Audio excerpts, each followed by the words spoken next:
नमस्कार दोस्तों, स्वागत है आपका मेरे यूट्यूब चैनल पे। इंट्राडे का एनालिसिस रहेगा ट्यूसडे 13 फ़ेब का। निफ्टी बैंक निफ्टी दोनों की बात करेंगे, एकदम सिंपल लैंग्वेज में समझने की कोशिश करेंगे दोस्तों।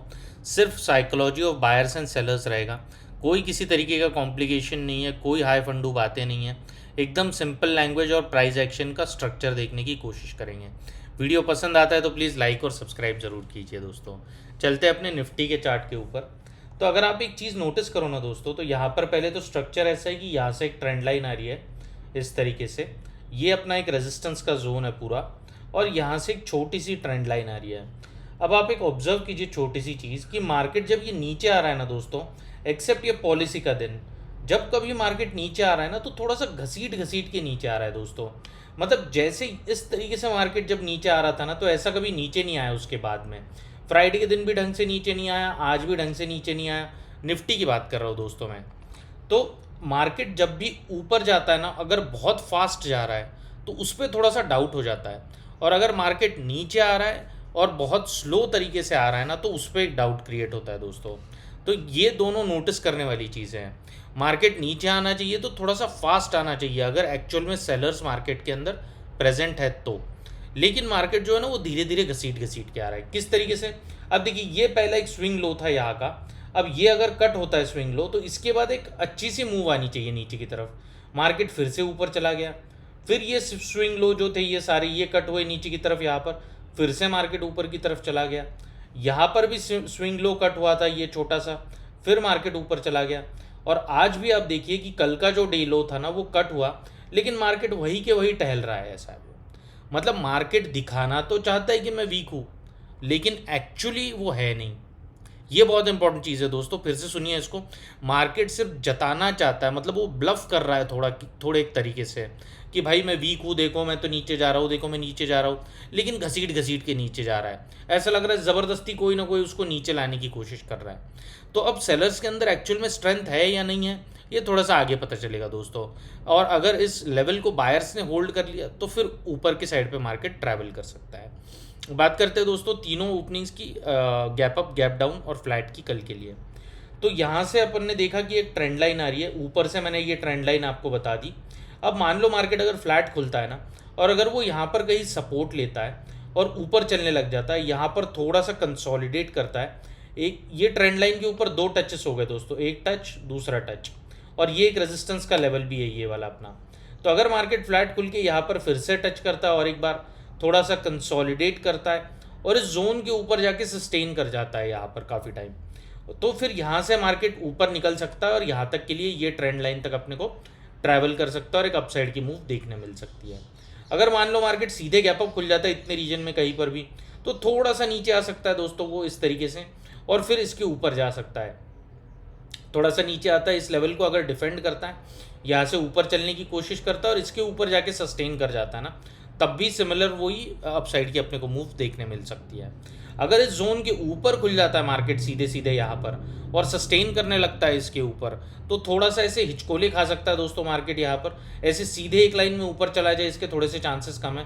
पहले आधा घंटा एक घंटा थोड़ा सा यहाँ पर कंसोलिडेट कर सकता है, और अगर इस जोन को वो डिफेंड करके लेके चला जाता है ना, तो फिर यहाँ से अपने को एक अपसाइड की मूव देखने मिल सकती है।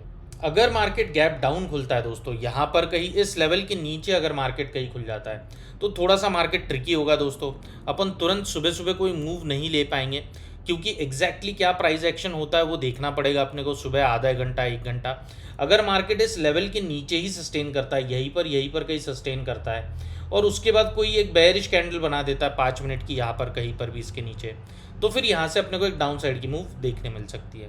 लेकिन अगर गैप डाउन खुल के तुरंत इसके अंदर आ गया और इस लाइन के ऊपर ऊपर सस्टेन कर रहा है, ऐसा है वो, तो फिर यहाँ से मार्केट में एक धीरे धीरे अपसाइड की मूव देखने मिल सकती है।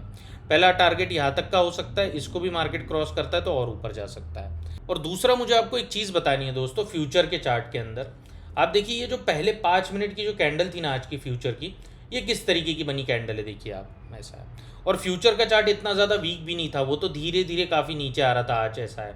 और ये जो कैंडल है ना दोस्तों, ये बहुत बड़ी मतलब एक कैंडल बनी है, हैमर टाइप की कैंडल। और जब भी ऐसे टाइप की कैंडल बनती है ना, तो मार्केट यहाँ तक के लिए कभी कभी ट्रैवल करने की कोशिश करता है, क्योंकि ये फ्रीक मूवमेंट तो होता है दोस्तों, लेकिन कई बार ये ऑब्जर्वेशन है, ऐसा कोई रूल तो मैंने कहीं देखा नहीं है, लेकिन बस एक अपने एक्सपीरियंस से बात शेयर कर रहा हूँ कि जब भी इस तरीके की कैंडल बनती है ना, 1 दिन 2 दिन 3 दिन 4 दिन या 5 दिन, कभी ना कभी मतलब मार्केट है ना इस लेवल तक या इसके ऊपर ट्रैवल करने की कोशिश करता है ऐसा है। तो ये काफ़ी इंपॉर्टेंट नोटिस करने वाली बात है। आप भी अपनी बात नोटिस कीजिए, इसके ऊपर कोई एक्शन लेने की, कोई व्यू बनाने की कोई ज़रूरत नहीं है दोस्तों। जस्ट एक ऑब्जर्वेशन का पॉइंट है आपके सीखने के लिए। मैं खुद भी ऑब्जर्व करूँगा कि कितने टाइम में मार्केट इस लेवल को टच करने जाता है, तो वही चीज़ हम आगे फिर सीख सकते हैं और उसको अप्लाई कर सकते हैं। चलते हैं दोस्तों बैंक निफ्टी के चार्ट के ऊपर। ये बैंक निफ्टी का 15 मिनट्स का चार्ट है। अब देखिए यहाँ से एक ट्रेंड लाइन आ रही है दोस्तों, ये एक स्विंग है, ये वाला एक स्विंग है और ये वाला एक स्विंग है, और यहाँ पर एक रेजिस्टेंस का जोन है। सिमिलरली आप बैंक निफ्टी के अंदर भी देखिए दोस्तों कि ये जो प्रीवियस स्विंग है ना, ये कट हुआ, मान लो यहाँ पर ये कट हुआ, लेकिन फिर मार्केट ऊपर चला गया।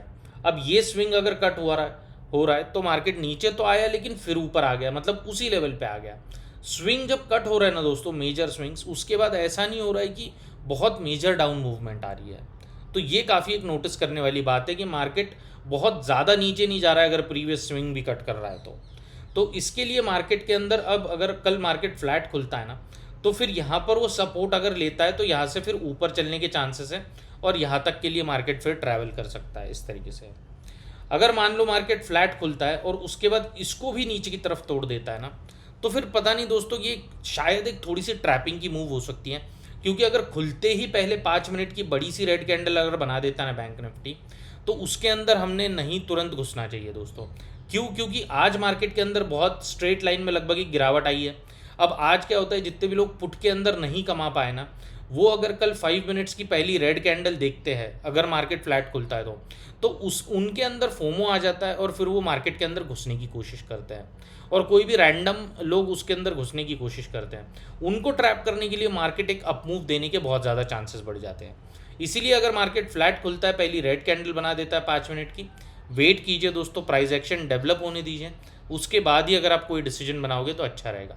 अगर मार्केट फ्लैट खुलता है तो मार्केट शायद यहाँ पर इतने जोन के अंदर कंसोलिडेट कर सकता है, उसके बाद फिर शायद वेडनेसडे को वो एक मूव दे सकता है जब वो इस ट्रेंड लाइन को ब्रेक करेगा। जब तक मार्केट इस ट्रेंड लाइन को ब्रेक नहीं करता, तब तक एक कन्विक्शन वाला अपमूव आना थोड़े से इसके चांसेस कम है दोस्तों। छोटे छोटे अपमूव्स आ सकते हैं, लेकिन जब तक इस ट्रेंड लाइन को ब्रेक करके ऊपर सस्टेन नहीं करता, तब तक एक ऊपर वाला मूव आना थोड़ा सा चांसेस इसके कम हो जाते हैं। अब मान लो अगर मार्केट गैप डाउन खुल जाता है इतने रीजन में कहीं पर भी, तब भी मार्केट थोड़ा सा ट्रिकी हो जाएगा दोस्तों, क्योंकि पहले ही काफ़ी गिरावट आ चुकी है आज बैंक निफ्टी के अंदर। फिर से गैप डाउन खुल के वो नीचे चला जाए, इसके चांसेस थोड़े से कम लगते हैं। तो इसीलिए गैप डाउन खुलने के बाद अब वेट कीजिए, आधा एक घंटा प्राइस एक्शन को डेवलप होने दीजिए। क्या मार्केट इस डे लो के नीचे सस्टेन करता है या डे लो के ऊपर चला जाता है, ये एक पॉइंट ऑफ ऑब्जर्वेशन होगा कल के लिए। अगर इसके ऊपर आता है तो फिर मार्केट के अंदर थोड़ी सी स्ट्रेंथ रहेगी। अगर इसके नीचे नीचे ही सस्टेन करता है पहले आधा एक घंटा और उसके बाद भी अगर नीचे जाने की कोशिश करता है, तो बहुत छोटी सी डाउन मूव आने के चांसेस मिल जाएंगे दोस्तों। वरना अगर ऊपर आ गया तो फिर मार्केट के अंदर स्ट्रेंथ रहेगा, थोड़ा सा मार्केट कल के दिन कंसोलिडेट करने की कोशिश करेगा। तो मेरी रिक्वेस्ट है दोस्तों, अगर कल मार्केट फ्लैट खुलता है तो आप कल के दिन स्पेशली ओवर ट्रेडिंग मत कीजिए। कल अगर मार्केट कंसोलिडेट करता है तो उसके अंदर पैसा बचना चाहिए अपना, और फिर उसके बाद जब मार्केट 2-3 दिन रेंज के अंदर रह जाता है ना दोस्तों, तो उसके बाद वाली जो मूव आती है ना, तो वो बहुत फास्ट और इम्पल्स मूव आती है, उसके अंदर पैसा कमाना भी आसान हो जाता है। तो पेशेंस बहुत ज़रूरी है दोस्तों मार्केट के अंदर, और ओवर ट्रेडिंग कभी भी हमने अवॉइड करनी चाहिए। अगर ऐसी वीडियोज़ आपको चाहिए तो प्लीज़ मेरे चैनल को लाइक कीजिए, सब्सक्राइब कीजिए और सपोर्ट कीजिए दोस्तों। Thank you so much.